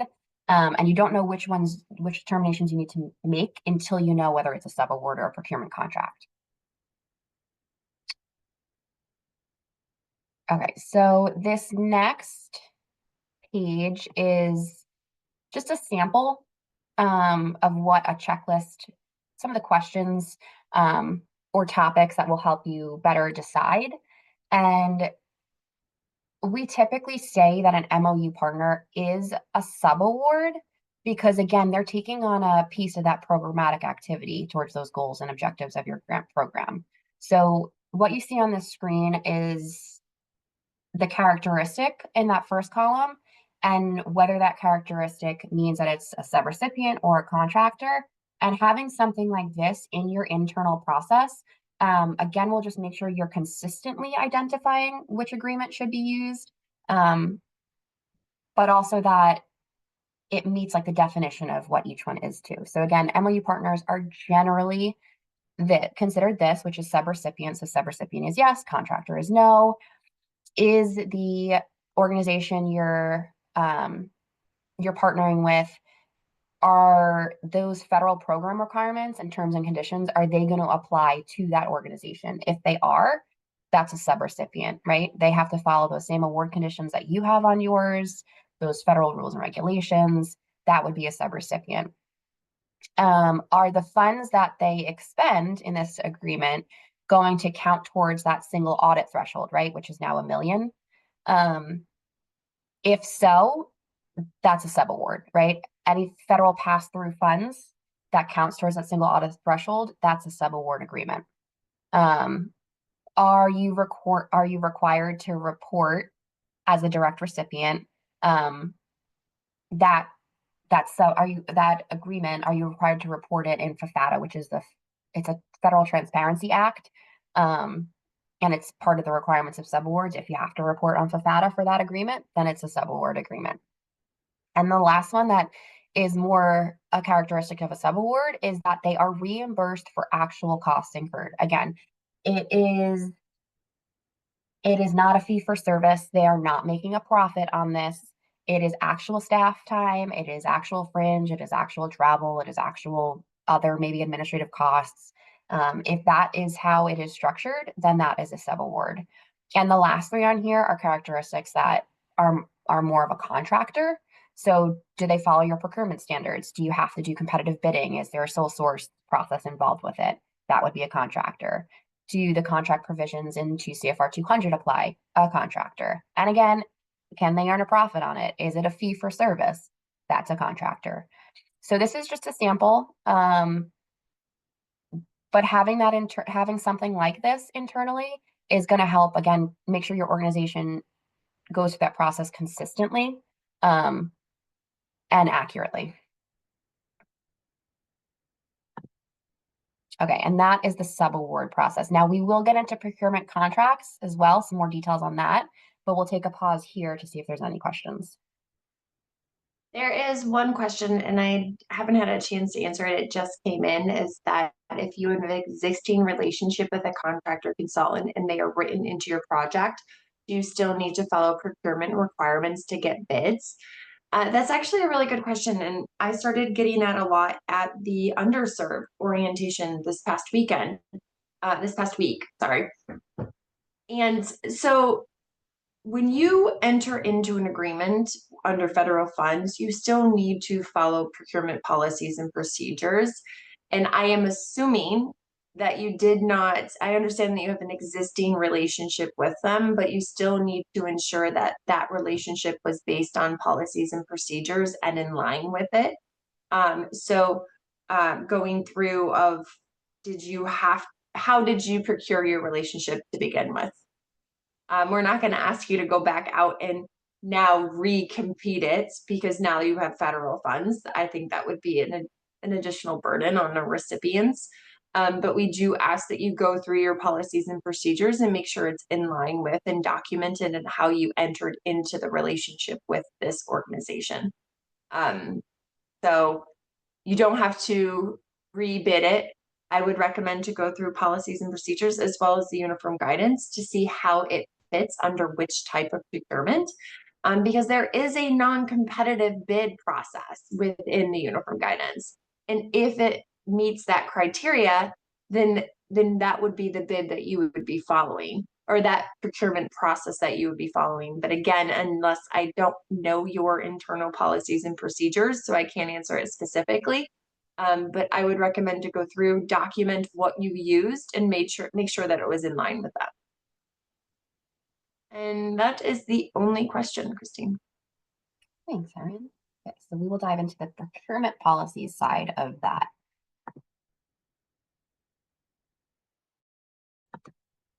Nice. So as we talked about, procurement is the process you use to obtain a good or a service from an outside vendor to complete the goals and objectives that you need to for your grant program. So you're going to want to have that documented procurement policy. What does that look like? What do you have to do? And that policy, you're going to want to make sure it complies with that specific section in the Code of Federal Regulations, or CFR, which is 200.318 all the way through 200.327. Part of that is making sure you check sam.gov for that vendor or consultant prior to issuing that contract. You are not allowed to enter into an agreement and pay a vendor or a consultant if they are suspended or debarred, which if they are, they would show up on sam.gov. They cannot receive federal funds. So this is a very important step for any vendor or consultant. Always make sure to check sam.gov and that's actually part of your process for procurement. Another thing to consider is conflicts of interest, right? You can't just hire a family member because you want to support their business, right? Everything needs to be reasonable, allowable, justifiable, and having that procurement process where you explain how you handle conflicts of interest will help make sure that it doesn't come up as a red flag later on in a review. Again, you want to treat that process consistently across the board. It shouldn't just be a specific process because it's federal funds. This process should be overarching for the organization, and just treated consistently. And then again, free and open competition. That's always going to ensure that you have the most reasonable cost. So free and open competition is important. Okay, so part of that procurement process might include a lease versus purchase analysis. I don't know that any of you, I'm going to use an example of an automobile that may need to be purchased, just because it's the most straightforward in explaining this. So if you need an automobile purchased related to the services you're providing, and it's allowable per your solicitation or your notice of funding opportunity, and you include it in the budget, you need to always ensure that your organization is doing a lease versus purchase analysis. So you're analyzing the cost of what it would be to lease it, you're analyzing the cost of what it would be to purchase it, and you're going with the most cost-effective option. This again just supports that the cost that you're incurring and charging to this federal grant is reasonable.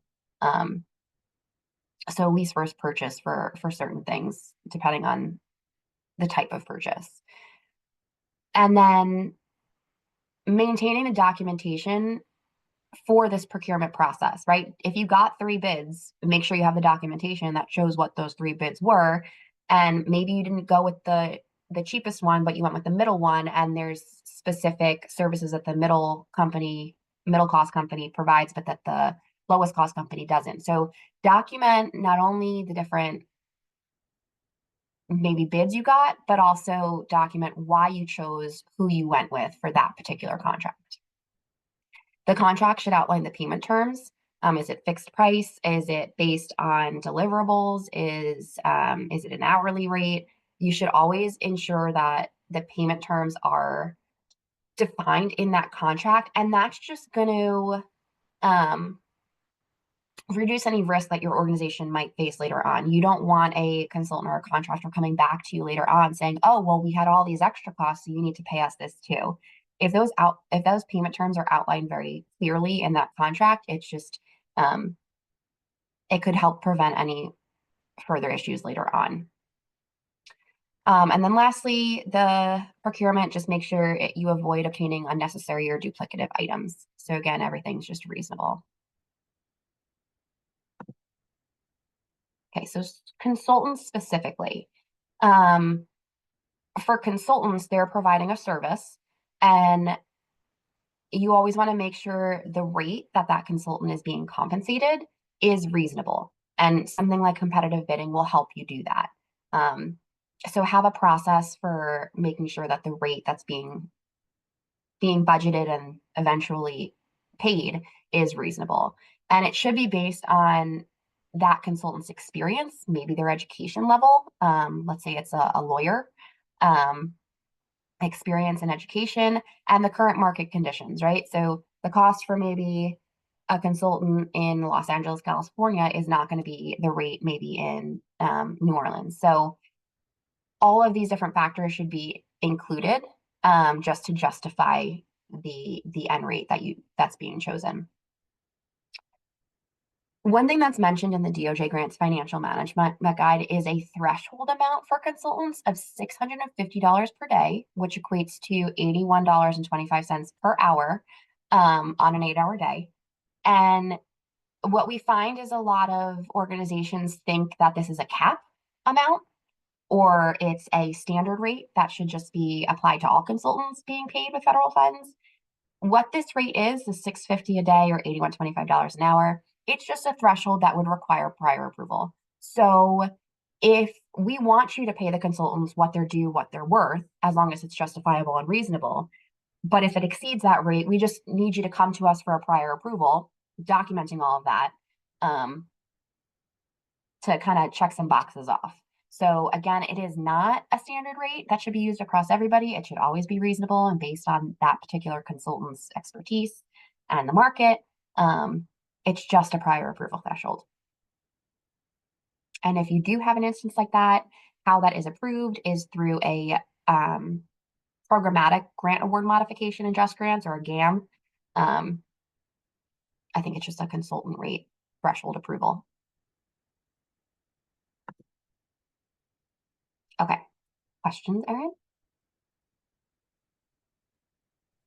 There is one question, and it has to do with per diem and whether or not continental breakfast at a hotel constitutes reducing your per diem. And I will tell you how we treat it in the federal government, because that's what our internal policies and procedures. So first and foremost, you have to follow your internal policies and procedures as it relates to reducing per diem if you are on a per diem base or receipt basis.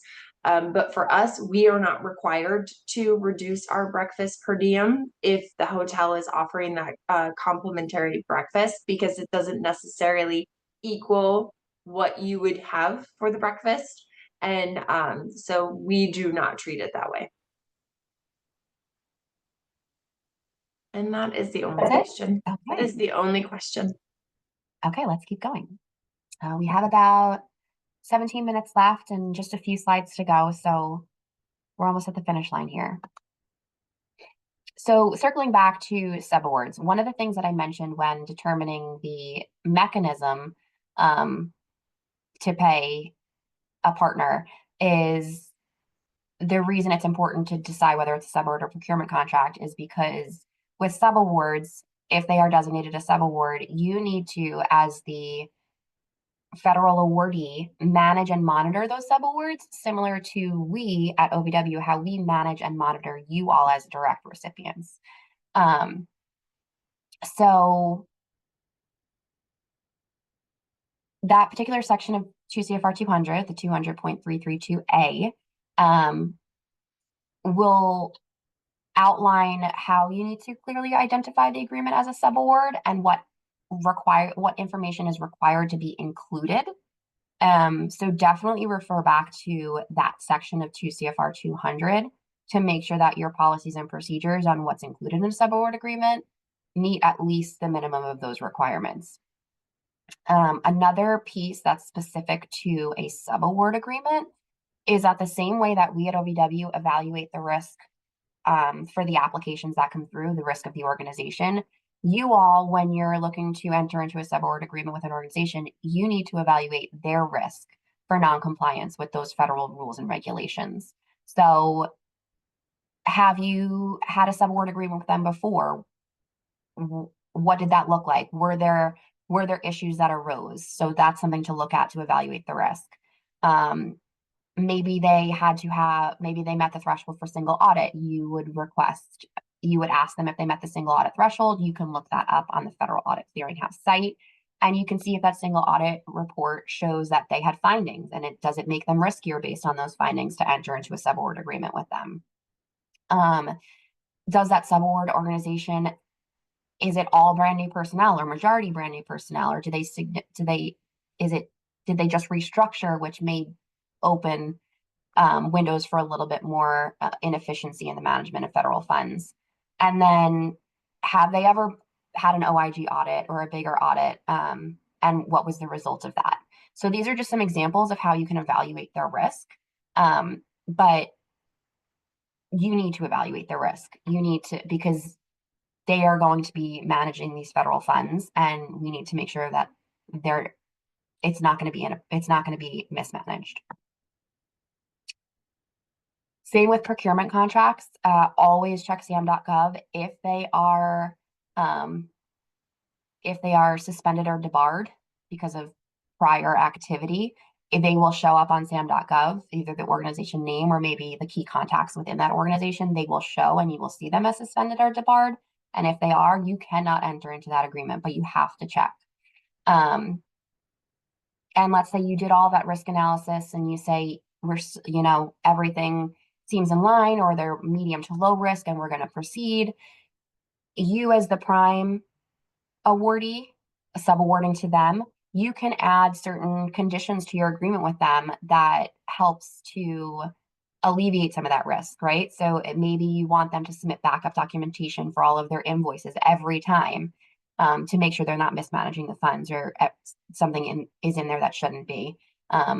Maybe they're just a low risk grantee and you don't have extra conditions that you need to have, but you as the prime awardee are required to do all of this, again, just to make sure that they are following all those federal rules and regulations the same way that you all need to follow those federal rules and regulations.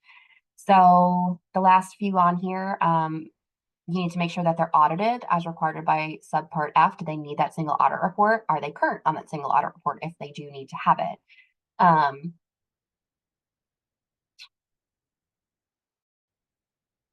You need to monitor them. So the same way that you all will have maybe a desk review or a site visit, you all need to have a policy and procedure in place to show how you monitor them. Is it going to look like a site visit or a virtual desk review? Is it going to be more backup documentation based on how you monitor them? But referring to uniform guidance is a really good start on what should and shouldn't be included in there. They have very clear language in that subpart F, so definitely make sure you look at that if you have subawards. And then all of this to say, if there is any type of non-compliance that you come across or that you're alerted to after you enter a subaward agreement with the organization, you need to have a process to take enforcement action on that. Is it freezing it to say, hey, stop until this is resolved? Is it maybe in the more extreme terminating the agreement? So this, like I said, the same way that we at OVW have all of this monitoring and review of you all, you need to have those policies and procedures in place to do that for your subawardees.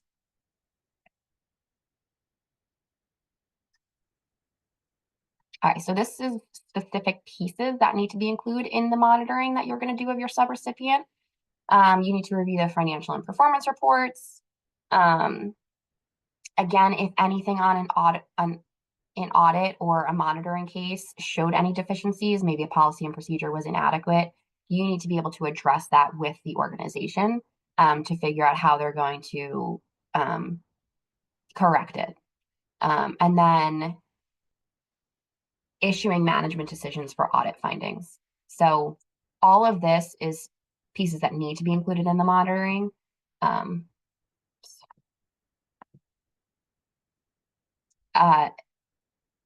So just keep referring to that 2 CFR 200 because they do a pretty good job in spelling all of those details out for you. Okay, and like I said, maybe they're medium to low risk, or maybe they're medium risk, but you're still going to enter into the agreement with them.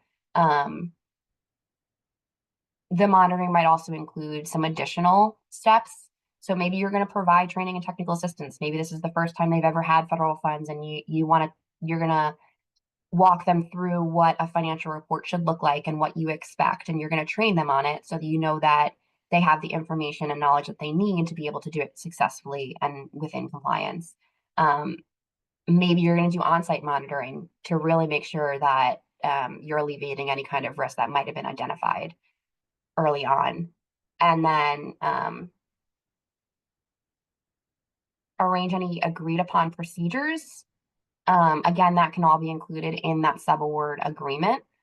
So that subaward agreement, like I said, it's very important to make sure you capture everything you need in that. So the expectations are set with the subawardee on what it's going to look like as you go through the life of that agreement with them. Okay, one more round of questions. There is one question there, but that is for the panelist. And Michelle, it's more of, do you know when the recording of today's training will be available?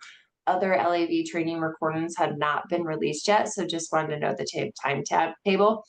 Unfortunately, I cannot answer that, so I will defer to Mackenzie and Michelle, and they can maybe answer that in the chat. But other than that, no questions. Hi, Erin. This is Michelle again speaking up, and I will defer to Mackenzie on that. It is Mackenzie at NCJFCJ who is doing all of this work for us, so I will defer to her if she can give us a time on that.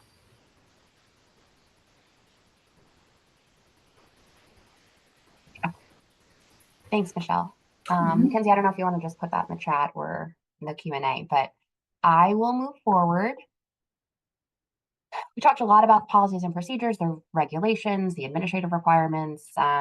So let's get into some of the more very specific things for your grant award, which are modifications. And like I said, the two types of GAMs or grant award modifications that come through the financial division for review and approval are those budget modifications, or if you're extending the award period or those project period extension requests. Those two will always route through GFMD.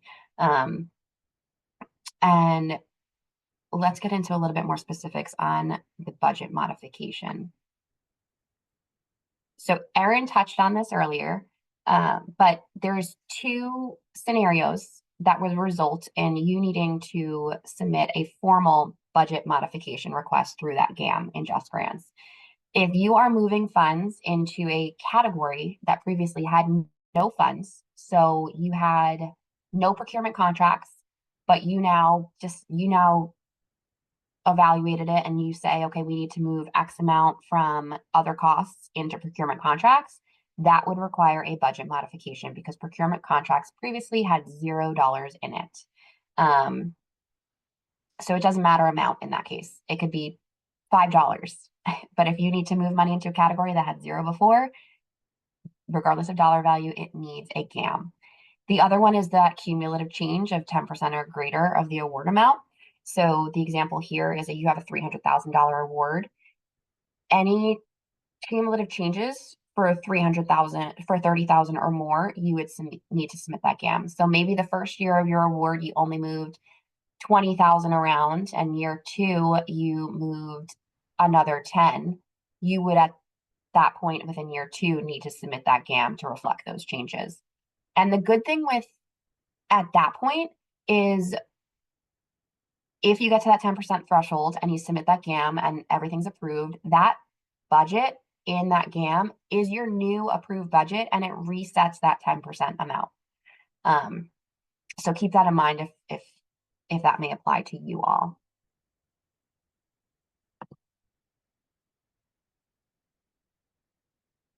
Okay, so budget modification GAMs.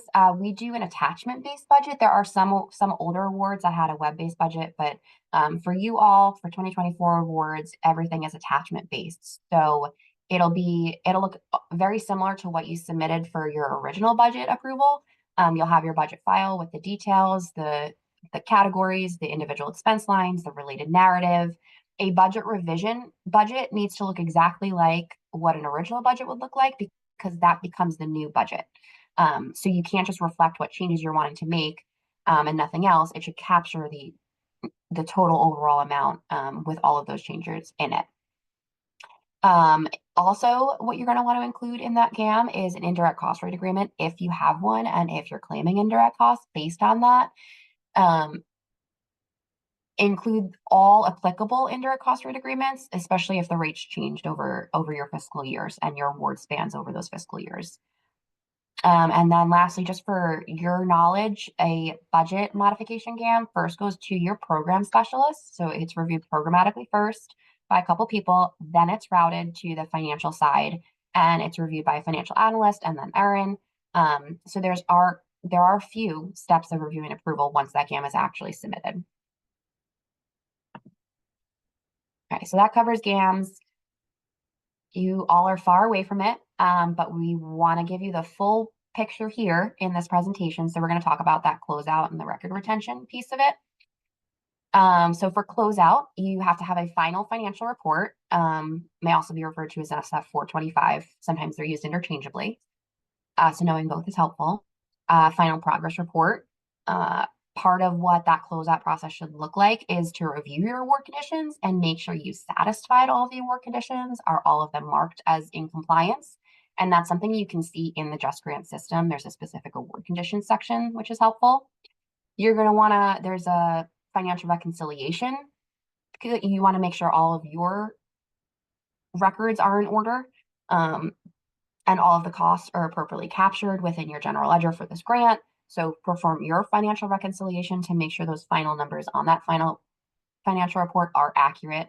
And then lastly, all of that needs to be done within that 120-day window after the end date of your award. And if you're not in compliance with some of these closeout requirements on some awards, it could impact future funding decisions. It is something that we analyze at that pre-award risk step is your other awards that you have with us. So you just want to make sure that you really do everything within that 120-day window and you're not missing any pieces of it. This just touches on that reconciliation just a little bit more. You have that 120 days to liquidate costs that were obligated during that period. So any final payments that need to go out, any final invoices that need to be processed, it used to be 90. They realize sometimes that's not feasible. So they've opted to 120. But that make sure everything is liquidated within that period. And then what you report on that final financial report should match what you have drawn down. So not only you're going to want to submit those reports within 120 days, but you want to submit that final drawdown request if you need to within that 120 days also. So you don't lose the money if it's owed to you after the 120 days, but it's a lot longer of a process. It's lengthy to get you those funds if you miss that 120-day window. So really try and do those final financial reports and that final drawdown in ASAP within that 120-day period. Also, what we review on our side in closeouts is if your drawdowns exceed your expenditures, we will reach out to request that you return the funds to us. Okay, record retention. So for federal guidelines, records are required to be retained for a period of three years. And that's as of the date of submission of the final financial report, or if there's an open audit, the closing date, 3 years from the closing date of that audit. So those are 2 periods for where that 3-year window would start. And it's the financial records, any of those supporting documentation, any of those other pertinent records that you have in your policies and procedures that you say need to be maintained, that would all fall under those records that need to be maintained. And again, those are federal regulations, 3 years. Your policies and procedures might be more stringent. You may say 10 years, you may say 7. So always follow your internal policies and procedures when it comes to this. But again, it should always be a minimum of at least the 3 years. And the way you retain those documents, again, is determined at the organizational level. Is it hard copy? Is it electronic? Is it both? What does that look like? Do you have different retention windows for each of those? How do you maintain the personally identifiable information for that retention period? Make sure you have those internal controls on that cybersecurity. So there are sections in 2 CFR 200 that speak to all this stuff regarding record retention. So we recommend reading through all of that. Okay, we are at resources and I know I'm at time. So you all will get a copy of this presentation. There's a bunch of links on here. Talked about 2 CFR 200, there's a link to that. We talked to the DOJ Grants Financial Management Guide, there's a link to that. Just Grants has some really great resources on different processes that you need to do in that system. And if you want to learn a little bit more about budgets, we do, OVW, one of our co-team leads, has created a really great presentation on budgets that's available on our website as well. But these links will be available in the presentation when you get it. And lastly, DOJ offers an online training, which has a lot of really helpful and relevant financial information in it. It is not required for OVW recipients unless you have an award condition that says it is required. But in general, it is not required for OVW recipients. But we do recommend taking it because it's at your own pace. And like I said, there's a lot of really helpful information in there. So there's a link to that on there as well. And you can pause and go back in. It's on your own time. And there is a test at the end, which is optional, unless you have an award condition that says you need to do it. But there is a test at the end to just kind of make sure some of the information that you learned is retained and in there for future use. And sorry for rushing, but I know we're at time and we have final questions and answers. We do not have any more. Oh, wow. Okay. Okay. Well, listen, if any of you have any questions that you think of after this, or you just didn't want to ask on this platform, we have our inbox. It is monitored every day that we are open and by a financial analyst, so we can get you answers to anything you need financially through that. You can call us. We have the help desk phone number. So please don't hesitate to reach out for anything. It was a pleasure speaking to all of you. And again, congrats on all of your awards. And yeah, I hope you all have a really great holiday season and a happy and safe new year.